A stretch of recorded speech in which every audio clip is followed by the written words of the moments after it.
салом дӯстон, рӯзҳои охир атрофи дастаи каталонӣ гапу калучаҳо зиёд ба нашр баромада истодаанд. Ин чизи ҳайронкунанда нест, зеро барои ҳолати иқтисодиро беҳтар кардан фурӯши бозингарон ҳатмӣ аст. Имрӯз тасмим гирифтем атрофи ин мавзӯъ ҳарф занем. ҳатман тугмачаи обуна шуданро зер карда моро то охир пайгир бошед.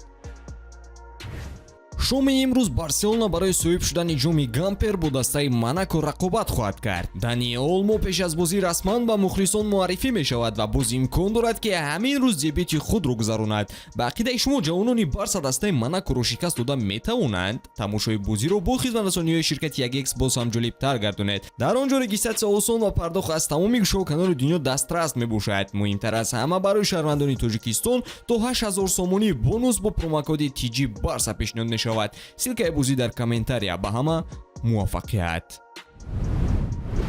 Расман бошгоҳи Барселона ба таври расмӣ бо яке аз бозингарони калидиаш дар солҳои охир Сержи Роберто хайрухуш кард. Даста дар саҳифаи расмии хеш аз вафодорӣ ва талоши бозингар дар комёбиҳои Барселона ишора намуд. Шартномаи Роберто бо Барселона ҳамин тобистон ба охир расид ва чӣ хеле маълум шуд, ӯ акнун дар дигар даста идомаи фаъолият хоҳад кард. Барселона дар саҳифаи худ аз лаҳзаҳои калидии фаъолияти Роберто порчаҳо омода кард, ки эҳсосотӣ буданд ва нишон медод, ки чӣ хел ҳимоятгари испанӣ дар қаҳрамониҳои даста нақш дошт. Сержи Роберто дастпарвари академияи Барселона мебошад ва соли 2010 дар ҳайати асосӣ дебют карда буду, то ба капитании даста расидааст. тӯли ин солҳо ӯ 20 ҷом аз қабили Ла Лига, ҷоми подшоҳии Испания ва Лигаи чемпионҳоро соҳиб шудааст. универсалии ӯ сабаб шуд, ки дар ҳама мавқеъ ҳунараш рушд кунад ва худаш ба намунаи профессионализм табдил ёбад. Хайрухуш бо Роберто ин на танҳо анҷоми эраи бузурги даста мешавад, балки нишон медиҳад, ки як бозингар чӣ хел таъсиррасон ба рӯҳияи даста шуда метавонад. ҷои ӯ дар Барселона холӣ хоҳад монд, ки ивазаш кори осон намешавад. умед ба он мебандем, ки аз ҳайати ҷавонон боз нафари дигаре содиқ монанди Роберто дар ҳайати Барселона пайдо шавад. Хулиан Араухо саёҳати худро дар Барселона ба анҷом мерасонад ва сайри англисии худро дар Борнмут оғоз мекунад. чӣ хеле ки Диарио Спорт менависад, дастаҳо барои трансфери ҳимоятгари мексикоӣ ба мувофиқа расидаанд ва танҳо ба таври расмӣ эълон карданаш боқӣ мондааст.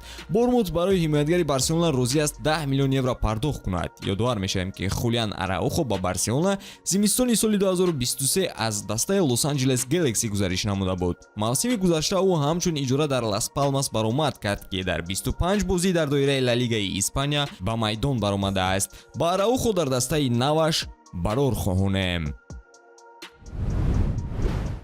Диарио Спорт хабар медиҳад, ки Нико Вилямс ба гузариш ба Барселона розигӣ додааст. Вингери Атлетик Билбао ба дастаи каталонӣ хабар додааст, ки омода аст ҳамин тобистон ивази даста намояд.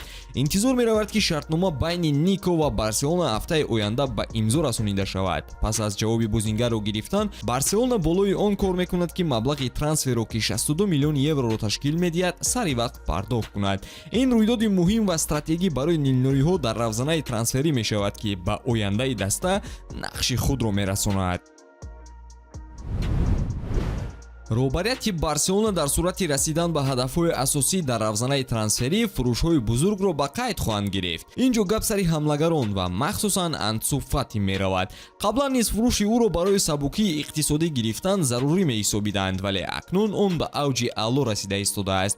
дар даста умед аст, ки Фати пеш аз анҷоми равзанаи трансферӣ аз ҷароҳат халосӣ меёбад, зеро ба ӯ дастаи Севилия диққат равона карда истодааст.